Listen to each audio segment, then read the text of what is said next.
আর একটা দোয়া শেখায় দেই, ইনশাআল্লাহ এই দোয়া করলে রিজিক তো বাড়বেই ইনশাআল্লাহ, আপনার যত ঋণ আছে ইনশাআল্লাহ আল্লাহ পাক শোধ করে দিবে। বিশ্বাস করলেন না?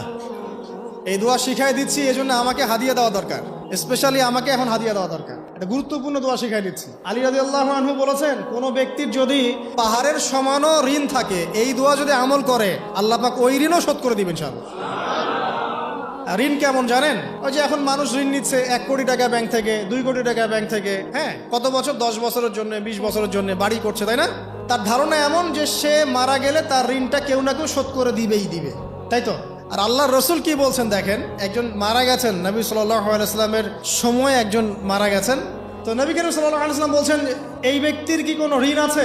একজন সাহাবী বলেন, হ্যাঁ ইয়া রাসূলুল্লাহ, তো ঋণ আছে। নবীজি বললেন, তোমরা ওর জানাজা পড়ো, আমাকে ডেকো না, তোমরা ওর জানাজা পড়ে নাও, আমি জানাজা পড়তে চাচ্ছি না।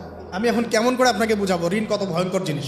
আপনি যে ব্যাংক থেকে 3-4 কোটি টাকার লোন নিয়ে রাখছেন, লাখ লাখ টাকা লোন নিয়ে বসে আছেন, দিব্যি সুখে বসে আছেন, এমন চিন্তায় যে আপনার মৌত হবে না। আর নবী সাল্লাল্লাহু আলাইহি ওয়াসাল্লামের সময়ে একজন মারা যাচ্ছেন, তিনি বলছেন তোমরা জানাজা পড়ে নাও, আমি জানাজা পড়তে চাচ্ছি না। মানে ঋণগ্রস্ত ব্যক্তির জানাজাও তিনি পড়তেন না। তারপরে একজন এসে বললেন, ইয়া রাসূলুল্লাহ, আমি তার ঋণ শোধ করে দিব, তার যা ঋণ আছে আমি শোধ করে দিব। তখন নবী এসে জানাজা পড়লেন সাল্লাল্লাহু আলাইহি ওয়াসাল্লাম।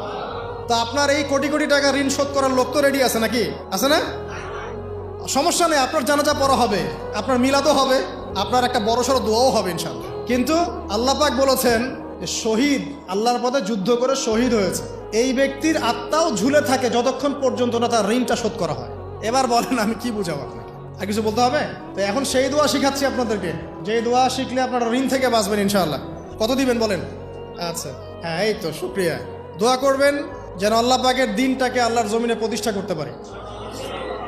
আমার সাথে বলেন, দোয়াটা হচ্ছে, আল্লাহুম্মা ইকফিনি বিহালালিকা আন হারামিকা ওয়া আগনিনি বিফদলিকা আম্মান সিওয়াকা। এই দোয়াটা ছোট না?